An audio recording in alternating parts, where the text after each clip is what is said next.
tienen unas deudas grandísimas con ellas y no tienen ya cómo pagar al personal médico, al personal de salud. Pues como los oyentes lo pidieron, estamos en comunicación precisamente con el representante de la Cámara por el Centro Democrático, Andrés Forero, para que nos explique esto que le dijo al ministro y esta discusión que existe entre las EPS y el gobierno nacional sobre la situación financiera de las empresas prestadoras de salud. Representante Forero, bienvenido, gracias por atendernos. Camila, muy buenos días, un saludo para ti, un saludo para toda la mesa y para toda la audiencia. Ayer tuvimos pues una conversación bastante importante con la presidenta de ASEMI en donde manifestaba pues la situación crítica de las EPS en el país, de las más importantes, incluso una de ellas que está pasando por una situación compleja que es EPS Sanitas. El ministro da una respuesta a esa entrevista a través de su cuenta de Twitter del Ministerio de Salud diciendo que las EPS están mintiendo. Usted dice que el que miente es el ministro, ¿por qué? Por varias cosas, Camila, porque la verdad es que, como dice el ministro, efectivamente la UPC se paga de manera anticipada, pero pues esa es una discusión y otra es si esa UPC es hoy suficiente para atender las necesidades en salud de la población colombiana. Además de la UPC, hay otros recursos que tienen que pagarse de manera anticipada que se denominan presupuestos máximos, que son los que en cierta manera permiten el financiamiento de las atenciones que no están contempladas en el plan de beneficios en salud. Y esas son unos pagos que estaban retrasados desde el mes de julio y que acaba de pagar el gobierno nacional de manera tardía, de manera extemporánea. Y se las pagó a las EPS, en el caso de los presupuestos máximos para julio, con un rezago de 3 meses. Y de hecho no sabemos, que todavía no pagan los de octubre, que debieron haberlos pagado de manera anticipada, y no sabemos qué va a pasar para los meses de noviembre y diciembre. Un poco lo que dice el ministro es que esos recursos no son tan cuantiosos y que no representan más del 4% del total de los recursos del sistema. Lo que pasa es que los tratamientos de algunas enfermedades huérfanas, algunas enfermedades raras, se soportan en esos recursos y obviamente pues eso afecta la prestación. Otra cosa además que yo decía en el trino, Camila, es que hay recursos de presupuestos máximos de ajustes del año pasado, es decir, se gastó más en términos de ese tipo de atenciones de lo que había sido previsto y que bordean los 800.000 millones de pesos y que tampoco han sido pagados en este momento. Entonces, por eso yo un poco lo que le planteo al ministro es que sincere las cifras. Él mismo reconocía para el próximo año que necesitaba 10 billones de pesos adicionales de los que fueron aprobados por el Ministerio y por el Congreso de Colombia, y pues la verdad esa es la angustia que nosotros tenemos, que no va a haber recursos suficientes y como tú lo señalabas, los actores del sistema cada vez están entrando en una crisis que se va a ir extendiendo a los demás, a las EPS, después a las clínicas, a los hospitales, etcétera, etcétera, y quienes van a sufrir las consecuencias serán los pacientes. ¿Por qué razón? A ver, usted es oposición, doctor Forero, pero le pido, y yo sé que usted ha hecho una oposición muy juiciosa, pero ¿cuál es la razón que les entregan a ustedes desde el gobierno nacional, si es que les dan alguna respuesta, o qué es lo que usted intuye para que el gobierno no quiera desembolsar esa plata? Porque al final desembolsar esa plata lo que busca es también alivianar el servicio para los pacientes, es decir, para nosotros, para que cuando vayamos a pedir una autorización, pues no nos la vayan a negar.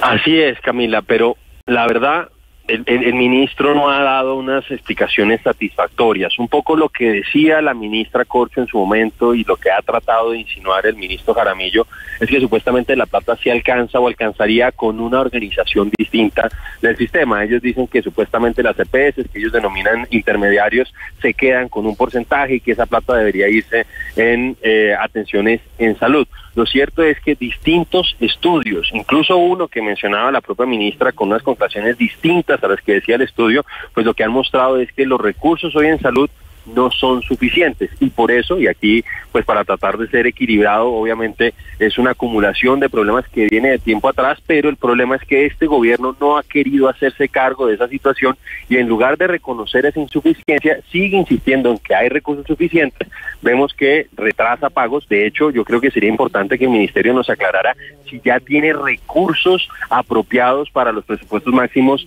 de noviembre y diciembre, porque esa es una gran incógnita, porque de hecho el ministro reconoció que para el próximo año ese iba a ser un faltante de 2.5 billones de pesos. Y además, para un poco hacer más más compleja esta situación, pues yo he denunciado que se creó un hueco y que reconoció el propio ministro de cerca de 850.000 millones de pesos por cuenta de la improvisación de la tarifa diferencial del SOAT. Entonces, yo creo que son varias cosas. Creo que el gobierno no está dimensionando la real gravedad de la crisis. Ellos creen que esto es solamente una cuestión de las EPS que no están queriendo pagar, un poco están tratando de satanizarlas, pero a la postre quienes van a terminar pagando las consecuencias van a ser los colombianos, y tú has visto que incluso pues por cuenta de malas decisiones administrativas que no nombran director en el INVIMA en propiedad, etcétera, etcétera, pues vemos que eso ya se está evidenciando. La gente no está accediendo a medicamentos, etcétera, etcétera. Hay, representante, una crítica muy recurrente a las EPS que se dice que se comieron o se acabaron las reservas técnicas, que entiendo yo es unos recursos que tienen por obligación, por ley, que tener en caja respecto a los ingresos que tienen para precisamente este tipo de ocasiones, para tenerlo como una reserva, y que ya no existen, que esas reservas técnicas desaparecieron. ¿Eso es cierto, no es cierto? ¿Y qué explicación usted le puede dar a eso? Pues, Sebastián, varias cosas. Lo primero, hay que recordar que este gobierno pues celebró una disposición del gobierno anterior que permitía que las EPS se gastaran reservas técnicas en pago de atenciones hospitalarias. Entonces, un poco lo que se busca con las reservas técnicas es que efectivamente haya un respaldo para pagos que están previstos en un tiempo relativamente corto, y que haya un respaldo para la liquidez. Pero yo creo que lo que evidencia, y que hay que decir que hay EPS que sí han seguido manteniendo pues esos umbrales o esos niveles requeridos de reservas técnicas, pero lo que evidencia esa situación que se ha denunciado es que realmente no hay recursos, y que por cuenta de eso, pues, mejor dicho, eso yo creo que determina dando la razón a quienes hablan de la insuficiencia de los recursos de la UPC para atender las necesidades en salud de los colombianos. O sea, no ha sido posible constituir esas reservas precisamente porque pues las demandas en salud, las demandas en las pensiones han sido tales que pues esas reservas, incluso patrimonio de las empresas, como han dicho representantes de Sanitas, representantes de Sura, pues han terminado acabándose. En el caso de Sura, pues se hablaba de que el patrimonio que ellos habían logrado construir en 30 años, pues por cuenta de la pandemia por un lado, y por esto que está sucediendo con esta resistencia del gobierno a hacerse cargo de la situación, pues realmente se ha evaporado, y obviamente esta es la preocupación que se tiene. Creo que eso termina dándole la razón a quienes sostienen que la UPC, tal como está hoy por hoy, no es suficiente para hacerse cargo de las necesidades en salud de los colombianos. Hay una oyente que se llama Rosa y tiene un interrogante que me parece importante, doctor Forero, que tal vez usted nos pueda responder, porque ella dice: mire, Camila, aprovechando el tema, todos aquellos que estamos en régimen contributivo, es decir, usted y yo, doctor Forero, estamos en régimen contributivo, tenemos que pagar valores importantes al sistema. Nosotros, cada asalariado paga un valor importante dependiendo de la plata que se gana, y es la que se va a aportar a las EPS. Adicionalmente a eso, por cada contribuyente y subsidiado, el Estado asume un costo que es la UPC. Entonces, realmente, ¿cuál es el valor real que reciben las EPS por cada usuario? Si el Estado paga, o sea, es decir, recibe la plata de lo que usted y yo aportamos cuando nos descuentan del salario, pero adicionalmente el Estado paga la UPC a la EPS. ¿Cuánto realmente están pagando por persona en Colombia a las EPS? Sí, realmente hay una UPC para el régimen subsidiado y para el régimen contributivo. Hay una pequeña diferencia, la verdad,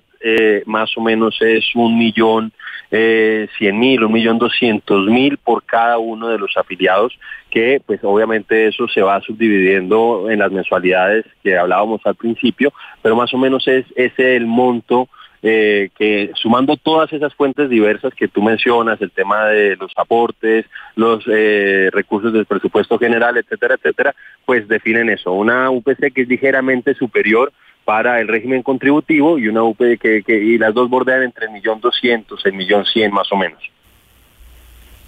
Representante Forero, en el trino donde usted habla sobre las declaraciones del ministro, usted también menciona el pago del SOAT diferencial. Ese cálculo del SOAT diferencial que no se ha pagado hace 10 meses, según lo dice usted, más o menos de cuánto es el cálculo y cómo agrava la situación con respecto a lo que estamos hablando. Pues en este caso las EPS no tienen nada que ver, porque entonces, ¿qué sucede? En el sistema actual, si uno tiene un accidente y uno está en una moto, por ejemplo, que fue beneficiada con esa tarifa diferencial, el SOAT como seguro paga hasta cierto monto, más o menos pues las atenciones hasta 10 millones de pesos, y lo que definió el gobierno al rebajar la tarifa del SOAT es que esa cobertura pues ya no estaba a cargo del asegurador, sino que estaba a cargo del sistema a través de la ADRES. Entonces, ¿cuál es el problema? Que todas esas atenciones que requieren más de 10 millones de pesos y más o menos hasta 30 millones de pesos, pues tienen que ser pagadas por la ADRES. Y el problema es que los hospitales y las clínicas no han podido ni siquiera erradicar las facturas de esas atenciones porque la ADRES no ha abierto las ventanillas, se demoró en todos los trámites, no hay auditores suficientes y obviamente eso pone pues en una situación financiera muy delicada a clínicas y hospitales. No se puede hacer un ejercicio, o yo no he podido que me respondan realmente de la ADRES cuánto es que están adeudando, porque es que ni siquiera han podido erradicar las facturas. Pero más o menos hasta hace 2 meses, 3 meses, hablando de una sola clínica, una aquí en Bogotá y otra en Girardot, ellos me decían que ya les adeudaban cerca de 1.500 millones de pesos solo a ellos. Entonces obviamente es una situación preocupante y el monto que yo hablé de los 850.000 millones de pesos se refiere a lo que reconoció el ministro que está defaltante, que no está fondeado para el próximo año. Entonces yo lo que he denunciado es que aquí hubo una decisión improvisada de parte del gobierno nacional que implicó aumentar el déficit en salud en cerca de 1 billón de pesos, porque además no se bajó uno de los objetivos, mejor dicho, no se logró uno de los objetivos que estaba buscando esa decisión del gobierno, que era supuestamente bajar la evasión, y lo que sí se hizo es que se crea este hueco por el lado de las atenciones que antes eran cubiertas por el seguro, ahora ya no, y adicionalmente hay que decir también, a propósito de esas fuentes de recursos para el sistema de salud, el SOAT pues representa un ingreso para el Estado, que obviamente cuando tú rebajas la tarifa también rebajas lo que le ingresa al Estado. Pues representante Forero, yo le agradezco enormemente que le haga seguimiento a este tema de la salud y que haya aceptado esta entrevista con nosotros hoy en Mañanas Blue, en momentos en donde pues todo el mundo está concentrado en la campaña del domingo y por supuesto estamos pendientes de lo que pase con el resultado de las elecciones, pero acá se está tramitando un proyecto de reforma a la salud muy importante que tenemos que hacerle seguimiento y la otra semana se retoma. Con lo que usted está viendo de pesos y contrapesos, por lo menos en la Cámara de Representantes donde usted está, esta reforma a la salud presentada por el gobierno nacional, que ha venido conciliándose, pero realmente no tanto, tiene pues todas las posibilidades de pasar, y aquí lo que vamos a ver, ya casi como un hecho, es que las EPS van a cambiar y se van a transformar como ellas mismas ya lo han aceptado. Sí, efectivamente, yo siento que en la Cámara va a terminar siendo aprobado. Lo que pasa es que también yo he denunciado muchos vicios de trámite, muchos vicios de fondo y de forma que creo que eventualmente pueden hacer que el proyecto se caiga en la Corte Constitucional. Pero yo además, no sé si, pues, yo creo que los oyentes se acordarán que hace unos días pues hubo una polémica con FECODE a propósito del régimen especial de los maestros, que la verdad es un esquema muy parecido al que quieren implementar para todos los colombianos con la reforma a la salud. Y la verdad es un poco desconcertante que el gobierno nacional reconozca que hay riesgos grandes de corrupción, que reconozca que ese sistema en términos por afiliado tiene peores resultados que el régimen contributivo y el régimen subsidiado en general, y a pesar de eso, en lugar de tratar de hacer migrar a los maestros a un mejor sistema, lo que quieren es extendérselo a todos los colombianos, y obviamente nosotros no podemos estar con eso de acuerdo. Pero más allá de que se apruebe o no la reforma, yo creo que el gobierno tiene que entender que la situación del sistema hoy es crítica y que ellos, en lugar de estar contribuyendo a que se solucione, por el contrario, con decisiones improvisadas como la del SOAT, están agravándolo. Pues es el representante de la Cámara, Andrés Forero, del Centro Democrático, quien le ha venido poniendo la lupa al tema del sector salud y lo que viene pasando con la situación que están en cuidados intensivos las empresas prestadoras de salud, como lo vienen manifestando desde hace ya más de 2 meses. Doctor Forero, mil gracias por estar con nosotros y feliz día.